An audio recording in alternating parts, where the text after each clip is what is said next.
National Catholic Register. This is Register Radio, bringing light and clarity to the news and topics that affect your life. Well, in just a few weeks, Blessed Pier Giorgio Frassati will be canonized, along with Blessed Carlo Acutis.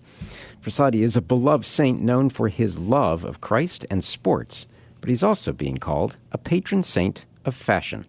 This week on Register Radio, we're joined by Mary Harper, founder of liturgicalstyle.com and author of the forthcoming book, What the Saints Wore. And then, Register staff writer Jonah McKeown tells us about one powerful use of AI, saints talking to saints. Hello, I'm Matthew Bunson, host of Register Radio and EWTN News' vice president and editorial director. I'm here in our Washington, D.C. studios with my co-host, Shannon Mullen, editor-in-chief of the National Catholic Register. Hello, Shannon. How are you? Hello, Matthew. I'm well, thank you. I know it's the end of the summer, but that also means that we're getting a little closer to the canonizations that people have been waiting for a very long time in Rome, coming up in just a few days. Yeah, it's been a long time coming, but people are very excited. Well, on that point, St. Margaret of Scotland is often honored as the patron saint of fashion, but a new name of saintly patrons for fashion will be canonized on September 7th, Pier Giorgio Frassati. What can his sartorial choices tell us about the faith and holiness? To help us understand a bit more about that, as I mentioned, we're joined by Mary Harper, founder of liturgicalstyle.com and author, again, of the forthcoming book, What the Saints Wore. And she is a contributor to one of our recent articles on Pier Giorgio Frassati, asking the intriguing question, patron saint of fashion, soon to be Saint Pier Giorgio Frassati, dressed for God and not for the world. Well, welcome, Mary. Thank you so much for having me. It's an honor to be on here. So let's start with a bit about you. What first drew you to the idea of fashion choices for saints? Absolutely. So I've always loved the stories of the saints. And so since I was in middle school, always reading their stories and always aware of the community of saints being very present to us. They are our friends. They're our big brothers and sisters in heaven. And so as I am the youngest sibling of a Catholic family, I loved borrowing clothes from my sister's closet. And so I kind of saw it as a way that we could pray with the stories of the saints, is to even reflect the things that they wore and our own styling of outfits. And style has a lot to communicate about someone's own story, about someone's own testimony. And so looking at a lot of these more modern saints that we have actual photographs of, there's something that we can learn about them and their encounter with Christ through even their own garments. Yeah, Mary, first of all, I want to say that I'm wearing a tie today, which Matthew can attest is not an everyday thing for me. So maybe Pier Giorgio is already having an impact on us. And it's a good-looking tie. Oh, amazing. So, one thing I wanted to talk about, Mary, a little bit, and Matthew, is this juxtaposition. We have two saints being canonized, Carlo Acutis, along with Pier Frassati, and they're both young. They're both they have a lot of things in common. Style is not one of the things that they share in common. When I think of Carlo Acutis, I think of his big mop of hair. I think of his sneakers, right? The saint in sneakers, and his polo shirt. And Pier Frassati has a much more dapper Sure. style, right? So Can you talk a little bit about the contrast there before we go forward? Absolutely. And I would actually dare to argue that there's more similarity, mostly because you have Carlo Acutis he's a millennial, right? And then Pier Giorgio living earlier in the 1900s. And so Pier Giorgio actually went out of his way to try to dress down according to what was appropriate for his time. So he came from a wealthier family, and so did Carlo Acutis. And both of them made the intentional decision to wear that which have been more simple in the serving of the poor or who they're ministering to. So Carlo Acutis, intentionally, he hated wearing a brand. So actually, if that polo shirt he's wearing, you'll notice there's not a logo on it. He wanted to try to get away from this idea of, he's wearing his Nikes and his Incorrupt burial. But a lot of the time, he preferred to kind of move away from that sense of branding or status. Pier Giorgio, in a similar way, his family gave him a really hard time that he didn't want the new sports jacket or the polishing his shoes. A lot of the times, if they gave him something new, he would very quickly hand it off to the next person that came knocking at their door. He would rather wear that which had to be repaired a bunch. So he said, well, it's practical. This is all I need. I don't have to prove my status to someone because, like Christ, I want to be relatable and connect with those whom I'm serving. Yeah, and yet we have these images of Pier Giorgio where, Shannon, you use the word that everyone does, and he was very dapper. Even when he was hiking in the mountains, there's the photograph of him, again, very dapper in climbing, in hiking boots, in these great pants that he was wearing, and of course, the striped shirt. And I want to come back to that shirt because I know there's deeper meaning to that.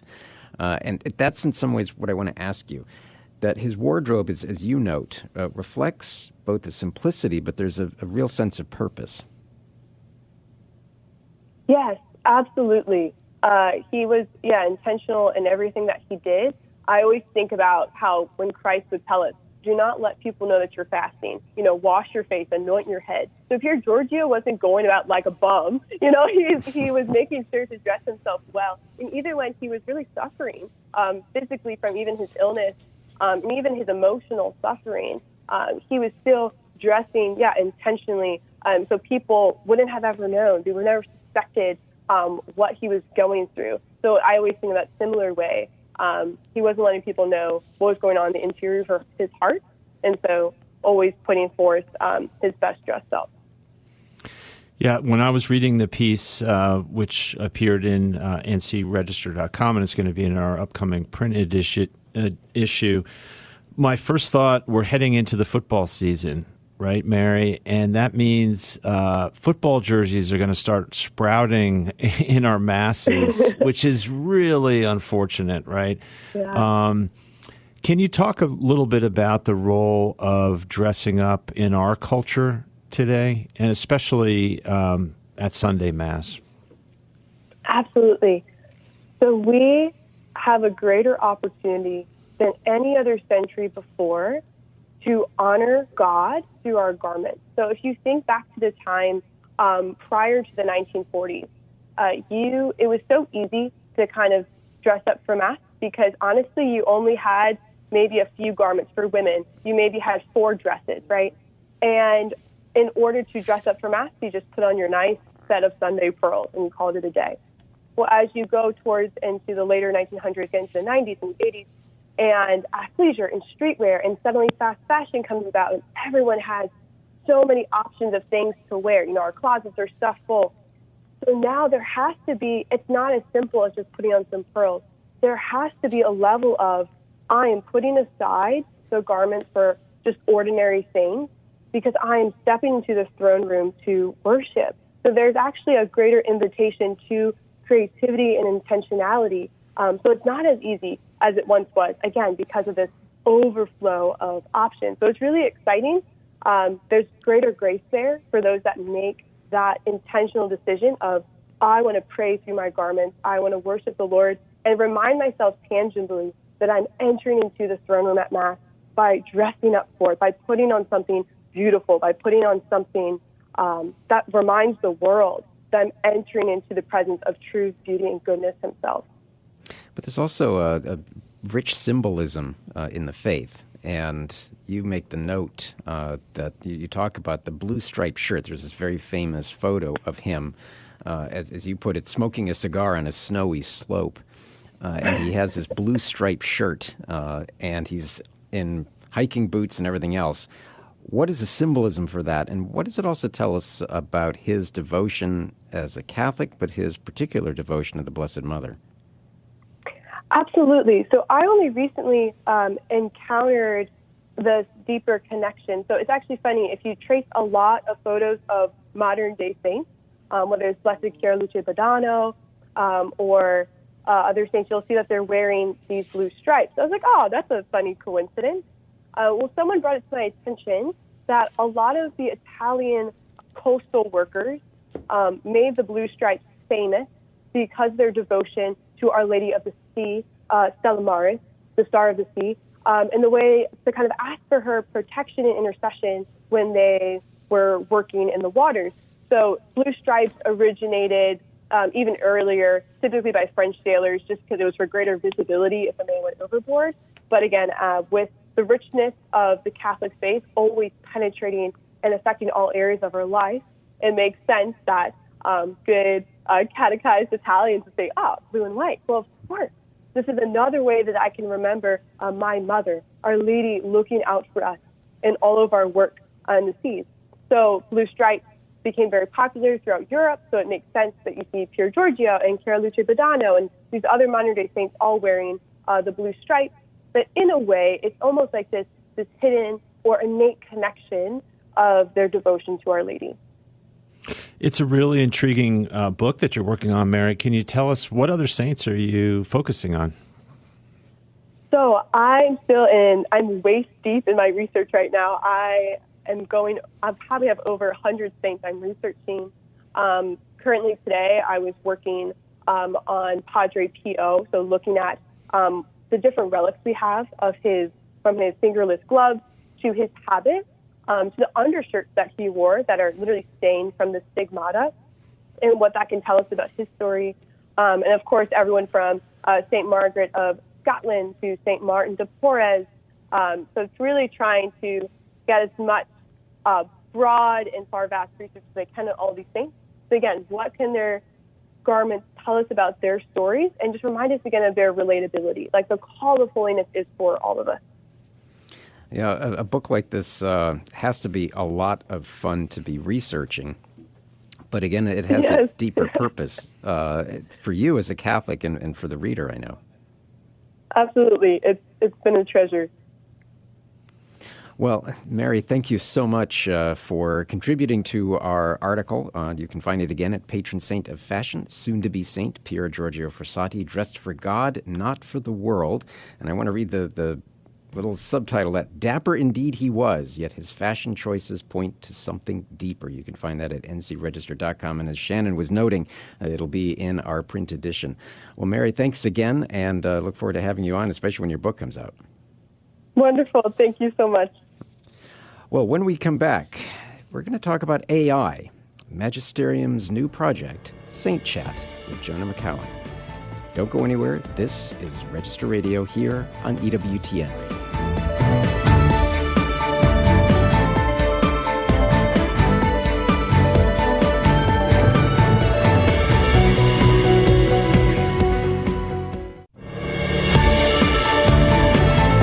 Let's return to Register Radio on EWTN. And welcome back. I'm Matthew Bunson, your host of Register Radio in Washington, D.C., in our studio with Shannon Mullen, Editor-in-Chief of the National Catholic Register. Well, obviously there is a lot of discussion about AI these days, and one of the more intriguing websites that's out there is Magisterium AI. And there's a lot of chatter, too, about their newest project, Saint Chat, that is able to generate text-based responses to questions from, let's be clear, avatars of saints such as St. Paul, St. Augustine, and St. Jerome. And you can actually have them interface with each other. In other words, it's possible for St. Thomas Aquinas to have a debate or a discussion with St. Augustine of Hippo. Is this a good idea, and how is this actually going to play out? To help us understand that a lot better is Jonah McKeown, Register staff writer, and he has a great new piece, Chatting with AI Saints, Opportunity or Peril. Jonah, welcome back to Register Radio. Thanks so much, Matthew. Well, I know that this was probably inevitable, wasn't it? Yeah, and it's funny you actually say that, because when I spoke to the CEO of Magisterium, Matthew Harvey Sanders, he said that basically. He said that if Magisterium didn't create something like this, then another AI company probably would. And actually, in addition to that, he said that a lot of Catholics are actually reaching out to secular AIs such as ChatGPT and asking them to impersonate saints. So this is already happening. And so, yes, to your point, there was kind of an aspect of inevitability here that someone would create an AI tool like this. Jonah, I know you got to sort of give this a test drive, as it were, and there's a great piece in a section of your story where you talk about asking St. Thomas Aquinas' avatar, what would you say about human dignity in a technological age?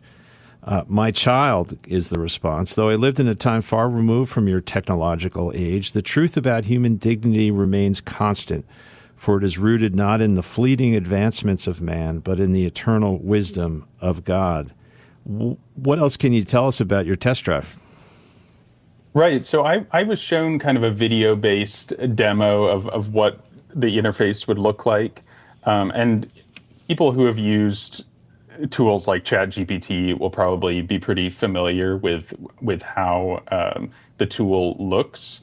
And I should just note that it's not available to the public yet. It'll be made available hopefully later in September. But it was really interesting. I got to see kind of a simple avatar face of St. Thomas Aquinas. Nothing that crossed into the uncanny valley or anything like that. But it was really interesting. It gave a 4-paragraph reply, and there were kind of little citations sprinkled throughout. So everything that the avatar said, you could click each little citation and see where in the saint's writings it came from.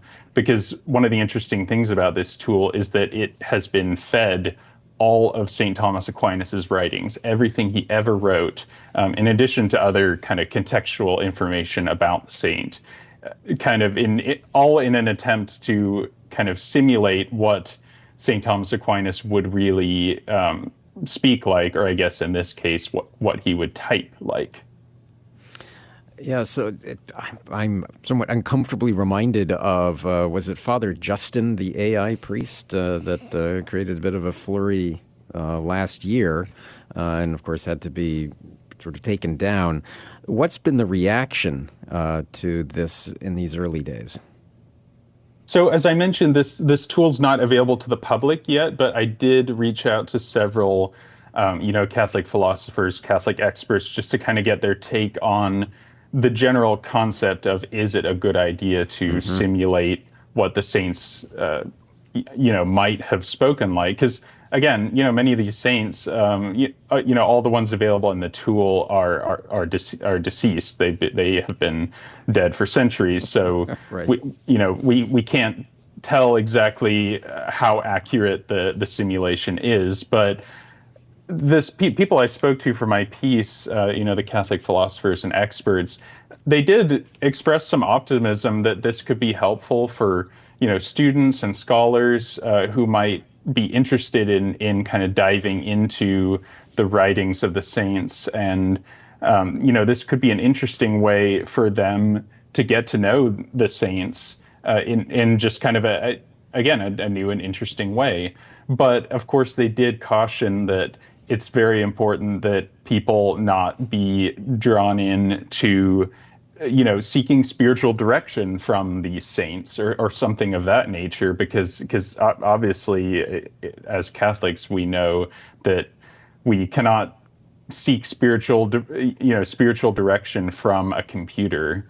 We should be reaching out to these saints through prayer and not actually thinking that we are truly communicating with saints. It's really the Saint Chat tool is supposed to be an educational tool and not something for spiritual communion or spiritual direction. Yeah, Matthew, we really haven't talked much about AI amongst the two of us, but your concerns, would they be along those same lines as what some of these experts talked to Jonah about? Yeah, I would agree. I think we can take as sort of the model for how we want to approach this Pope Francis, who was, as I've said a number of times, really ahead of the curve in recognizing the opportunities, but also the dangers of AI. There's that great document. I know, Jonah, you cited that in your piece, Antiqua et Nova. And Pope Leo XIV has made this one of the major concerns in the early days of his pontificate, this worry about the impact of AI, for example, on the neurological and cognitive development of children. That there is this concern, I'll put it colloquially, that the more we use AI, the dumber we get. That it does actually impact our cognitive ability. And we can look at the long-term ramifications of the use of AI, even in the field of journalism, where it is replacing reporting, it is replacing the story writing, and not always for the best. Yeah, and I know, Jonah, you have a couple AI pieces, other pieces in the works, including the real big problem of AI cheating in college and high schools and things like that. But you also mention in the piece EWTN and others, are regularly portraying saints and drawing on their writings from what we know, but oftentimes in some of these dramatic presentations, it's necessary to kind of fill in the blanks, with some fictional dialogue. What's the difference, do you think, between that, which we're used to, and these avatars, which is something novel? Right, absolutely. I mentioned in my piece there's an EWTN TV show called Saints versus Scoundrels that does exactly this. It kind of has, these very deeply researched but fictional dialogues between, for example, Saint Dominic and Simone de Beauvoir or something like that, for rhetorical and for entertainment purposes. So, yeah, to your question, what is the difference between creating that using human minds and letting a computer generate something like that? And one of the Catholic philosophers that I interviewed made a good point, which is that when humans write philosophical dialogues like that, there's the opportunity for the human to be fraternally corrected. The church, if something goes wrong or if the dialogue is inaccurate, then the church can step in and correct the person because they are a person. Whereas if an AI creates something like that, it's like, where's the accountability? You can talk to the person who created the AI, but the AI itself is not a person. You can't fraternally correct a computer. And so, again, to my earlier point, this tool, I think it's quite clear that it's supposed to be used for educational and maybe even entertainment purposes. But it is important to recognize that the AI that is creating these dialogues doesn't have a soul. It's not human, and so we always have to take what it says with a grain of salt and keep that anthropology in mind. Yeah, go back to that word again, inevitable. Does it help, and I'd be curious what the experts think about this, to have this sort of under a Catholic umbrella, at least, in terms of informing at least the structure and the ethos of an AI, because obviously everything still has to be programmed, doesn't it? Yes, and I think my personal opinion would be yes. I think it's great that Catholics have an option if they really want to use AI or they feel that it's inevitable that they should or will do so. I think it's great for them to have an AI option that is fed only with Catholic sources, because some people might know this, some people might not, but many secular AI chatbots are basically fed on whatever's out there on the internet. That might be 130,000 movie scripts, for example. Well, if you're basing your entire worldview on 130,000 movie scripts, that's not going to necessarily give you the best Catholic answers. Whereas the creators of this AI, and it's still being tested in the field, so it's not perfect, obviously. But what they've tried to do is feed the computer only Catholic sources and try as best they can to get the computer to understand what it means to have a Catholic worldview. And so it's a really interesting project.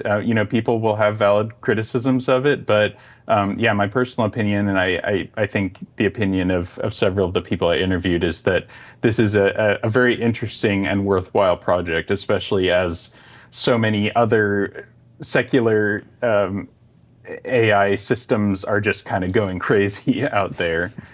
There's a lot of kind of breakneck pace in the AI world, and having a Catholic option is probably a good thing. Yeah, and to go back to Pope Leo XIV, this idea of making sure that we have proper ethics and proper boundaries in the use of AI.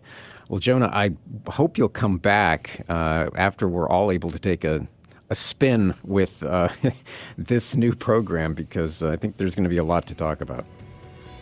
Yes, absolutely. I'd be happy to. Yeah. Well, thank you so much for joining us this week here on Register Radio. Remember, for more news, analysis, and commentary, check out the National Catholic Register online at ncregister.com. Once again, thanks so much for joining us here on Register Radio, here on EWTN. Until next week, on behalf of our producer, Michael McCall, and Shannon Mullen, I'm Matthew Bunson. Take care, and God bless.